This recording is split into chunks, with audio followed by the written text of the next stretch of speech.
You know, the AI models we have today, they're doing things that honestly feel like they're straight out of science fiction. They write code, they're creating incredible art, holding complex conversations. But there's this huge hidden problem lurking behind all that brilliance, a problem that could literally stop AI progress in its tracks.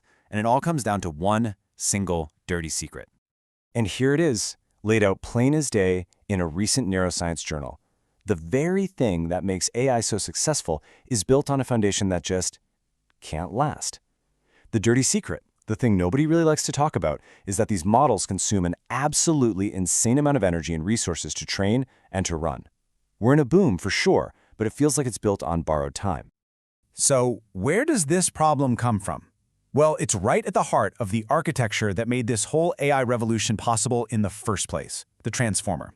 It's an amazing design, no doubt, but it has this fundamental and very, very expensive flaw baked right into its DNA. Okay, so let's get into the nitty-gritty. It's this thing called quadratic scaling. And in simple terms, think about it this way. If you double the length of a document you want an AI to read, the cost to process it doesn't just double. Nope, it quadruples. If you double it again, the cost skyrockets by 16 times. This makes dealing with really long things, like a whole book or a detailed medical report, just exponentially expensive. It's become a massive bottleneck. So, if our current way is a potential dead end, where do we look for answers? Well, it turns out researchers are looking for inspiration from the most powerful and, more importantly, the most efficient computer ever known, one that's been refining its design for millions of years. You guessed it, the human brain. I mean, this thing performs calculations that are way more complex than any AI we've built, and it does it all while running on about 20 watts of power. That's less than your average light bulb. It holds the key not just to making AI more powerful, but to making it profoundly more efficient. And here's the real kicker.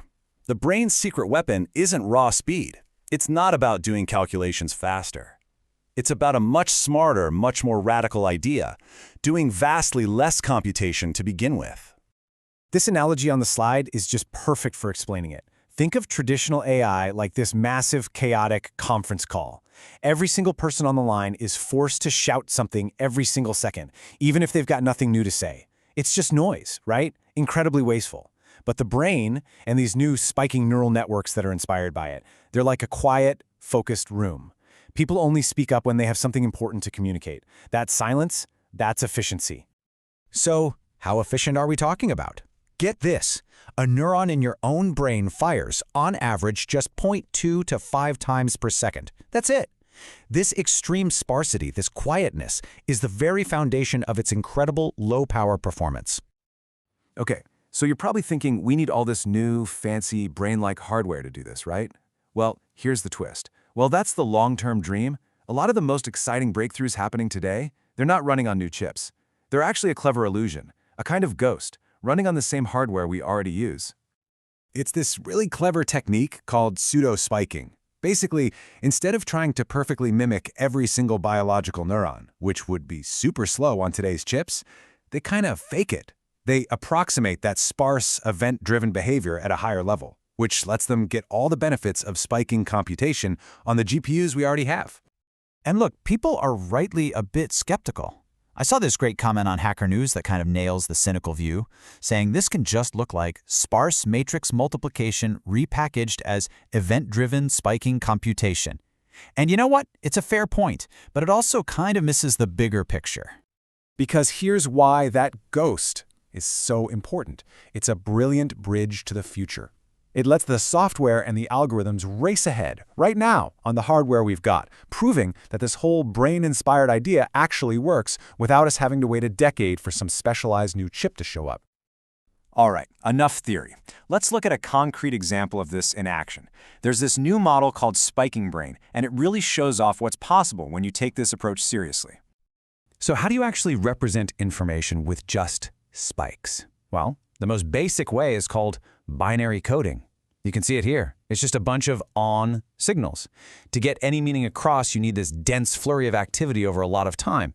It's simple, but pretty inefficient. Okay, but then we get to ternary coding, and this is where it gets clever. They add a new kind of spike, a negative one, an inhibitory spike. Now, because signals can subtract, not just add, you can say the same thing with way fewer spikes. Look how much sparser it gets on the screen. You literally cut the required computation in half, just like that. And then you have the top tier, bitwise coding. The best way to think of this is like a super compressed Morse code for numbers. Instead of just simple on-off pulses, it sends this highly compressed pattern.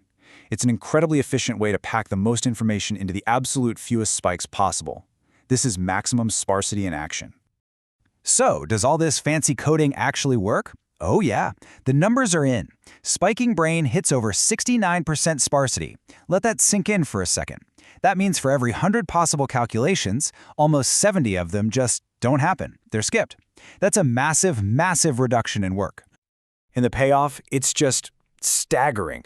When you feed it a huge document, we're talking 4 million tokens here. Spiking Brain spits out that very first word of its response over 100 times faster. 100 times. That's not an improvement, that's a revolution. Okay, I know what you're thinking. It's faster, but is it dumber? Well, take a look at this. On the MMLU benchmark, which is a big test of general knowledge, Spiking Brain is right in the mix, competing with giants like Mistral and Llama 3.1. So no, it turns out you don't have to trade brains for speed. And there's one last little detail here that's actually a really big deal. This whole thing was trained on non-NVIDIA hardware, specifically Meta X GPUs. This is huge because it hints that this new wave of AI might not be locked into one company's hardware. It could open up the whole ecosystem. So all of this stuff, the pseudo-spiking, the software tricks, the new algorithms, it's all pointing to something even bigger, something more profound. It's about getting rid of the one thing that's defined computers for the better part of a century, the clock. See, pretty much every computer you've ever used is synchronous. It has a central clock ticking billions of times a second, forcing every circuit to wake up and burn power, whether it has useful work to do or not. It's like having a car engine that's always revving at 8,000 RPM, even when you're stopped at a red light. But asynchronous, or event-driven hardware, is totally different. It's a computer that actually knows how to wait. A circuit basically sleeps until a piece of information, a spike, arrives. It wakes up, does its one little job, and goes right back to sleep. This, right here, is the ultimate endgame. With this kind of specialized, asynchronous hardware, you could slash the energy use of these core computations by more than 97%. I mean, that's not just an improvement, that's practically eliminating the energy cost altogether. So all of this brings us to one final, really provocative question. You know, for the last 10 years, the whole AI race has been about one thing: scale. Who can build the biggest model? Who can use the most data?